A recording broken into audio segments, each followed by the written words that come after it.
Você enxerga essa mesma efetividade ou ainda há muito a se fazer por isso aqui? Olha, Caivano, eu acredito que esse trabalho do Eduardo ele é muito importante. Inclusive, teve muita gente na época que o Trump voltou atrás no caso da Magnitsky em relação a Alexandre de Moraes. Teve muita gente dizendo, olha lá, o Eduardo fracassou, não deu certo, tal, não sei o que, etc. Na verdade, não fracassou de forma alguma. Aquilo ali teve um efeito muito claro, que foi o de colocar os holofotes sobre Alexandre de Moraes. Foram meses se discutindo as razões pelas quais Trump tinha colocado a Magnitsky. Nós tivemos depois diversas matérias em jornais americanos criticando os exageros de Alexandre de Moraes. A Europa também passou a ter uma maior atenção. E esta atenção toda que Alexandre de Moraes teve lá naquela época, e até mesmo com a revogação da Magnitsky, agora tem um impacto muito maior nos escândalos que estão surgindo, com Daniel Vocaro, o Banco Master e tudo mais. Porque aqueles que defenderam com garra Alexandre de Moraes naquela época, não, isso é um absurdo, ele está defendendo a nossa democracia, agora estão publicamente constrangidos com um ministro que viajou 8 vezes no jatinho do banqueiro que fez as maracutaias com o mercado financeiro. Eles estão constrangidos de defender o ministro cuja mulher tem um contrato de 129 milhões de reais, que é incomparável com qualquer tipo de serviço advocatício no Brasil e no mundo. Então, assim, o impacto desses escândalos sobre Alexandre de Moraes estão tendo uma repercussão enorme e muito por conta da atenção que foi dada para ele nos últimos anos, desde que a Magnitsky vem. Então é muito importante essas denúncias que ele tá fazendo, e algo muito importante também que o Douglas nos lembrou aqui. Não é somente aqueles que tiveram as suas redes retiradas ou que chegaram a ser presos que foram coagidos pelo Estado. Também tem muita gente que é constantemente colocada dentro do inquérito como uma forma de coação. Nós tivemos recentemente Silas Malafaia, né, ele tentando constranger o Silas Malafaia, colocando ele no inquérito, pegando o celular. Eu mesmo, pouca gente sabe, mas volta e meia eu gosto de relembrar, eu mesmo sou investigado até hoje no STF, porque eu sou acusado, vejam vocês, de mobilizar os caminhoneiros para parar a Dutra. Eu nem caminhoneiro conheço. Eu não sei o que eu tô fazendo nesse inquérito. E eu já provei por A mais B que eu não convoquei ninguém, não tinha apoio. Eu nem sabia que iam parar a Dutra. Eu não sei nem se alguém sabia que iam parar a Dutra daquilo, porque foi repentino. Bolsonaro perdeu a eleição e os caras começaram a travar a vida. Eu tava indo viajar pro Rio de Janeiro, fiquei preso. A lógica tá aí, você tava na Dutra. Aí eu gravei um vídeo, gente, tô preso aqui, não sei o quê. Aí agora eu tô no inquérito. Quer dizer, é um absurdo completo. E por que ele não arquiva? Numa tentativa de me fazer calar. Claro, lógico. Óbvio, não conseguiu porque não tem provas, mas fica aquela coisa ali, aquela pressão psicológica. Então é muito importante essas denúncias que o Eduardo está fazendo, ainda mais porque o TSE agiu ativamente nas eleições de 2022, com diversas decisões que prejudicaram sim a campanha de Bolsonaro e influenciaram diretamente no resultado. É imprescindível que nós não permitamos que isso aconteça de novo no Brasil. Posso fazer uma pergunta para ele, Caivano? E lá vem. Não, aqui você falou agora sobre isso e é bastante sério porque agora, anteontem, o Alexandre de Moraes ele determinou a execução de todos os caminhoneiros que participaram, né, em 2022 disso daí. Ele chegou a colocar você nesse processo também ou não?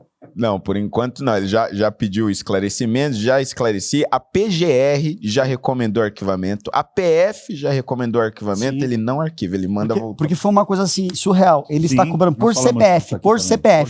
Chega a 147 milhões. Por hora? A multa de 100 mil por hora. Meu parceiro, é insano você cobrar isso de um caminhoneiro, um cara... Não, isso equivale, Douglas, à pena de banimento.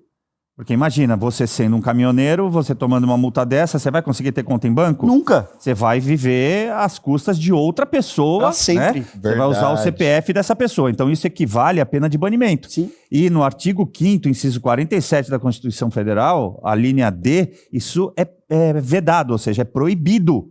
Não terá pena de morte, a linha A linha B eu não lembro, a D é banimento e a E é meios cruéis.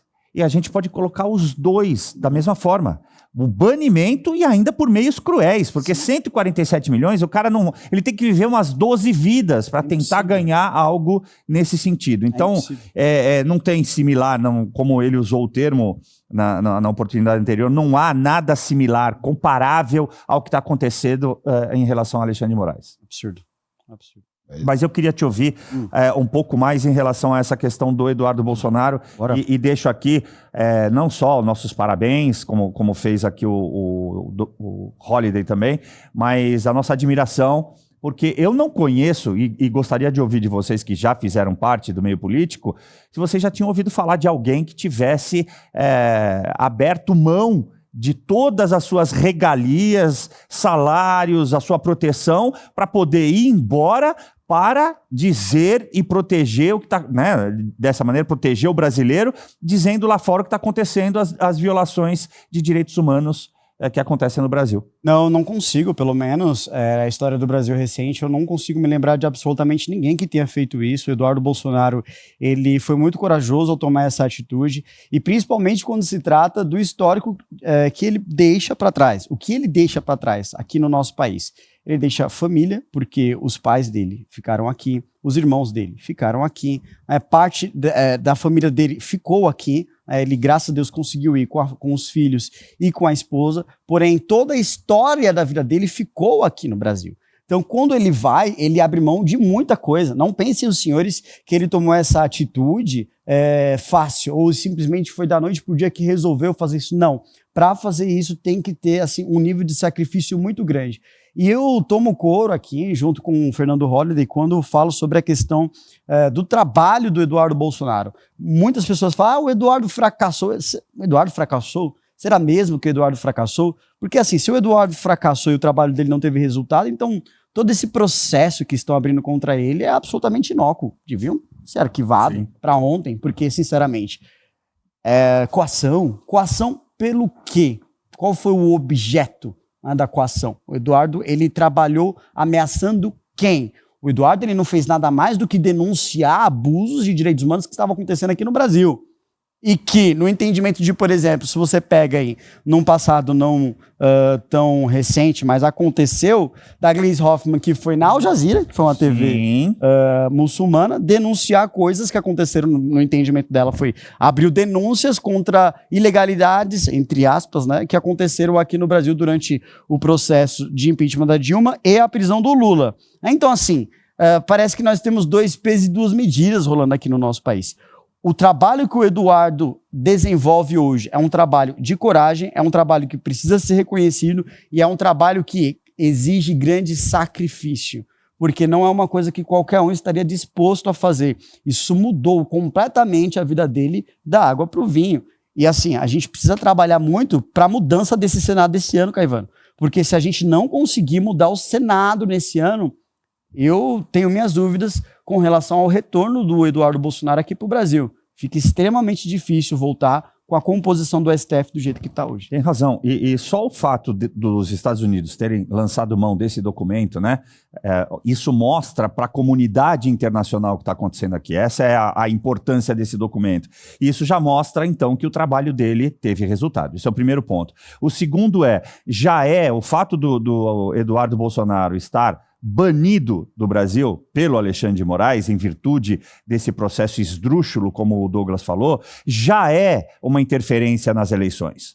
Porque nós estamos falando da pessoa que foi recordista de voto como deputado federal no Brasil e que deixou aqui um legado de mais de 1 milhão de votos que, óbvio, que outras pessoas vão correr atrás nesta eleição. Tá me entendendo? Está atingindo onde eu quero chegar? Então, a interferência já está aí e é por isso que no documento ficou muito claro que eles veem com muita preocupação essa interferência, quando cala Eduardo Bolsonaro, quando tenta calar Carlos Bolsonaro, quando muito provavelmente poderá vir a calar Flávio Bolsonaro em alguma das suas propagandas políticas no futuro. Então, fica aqui de novo, nossos parabéns a Eduardo Bolsonaro, a minha admiração pessoal e continue, porque isso está trazendo o resultado que era esperado.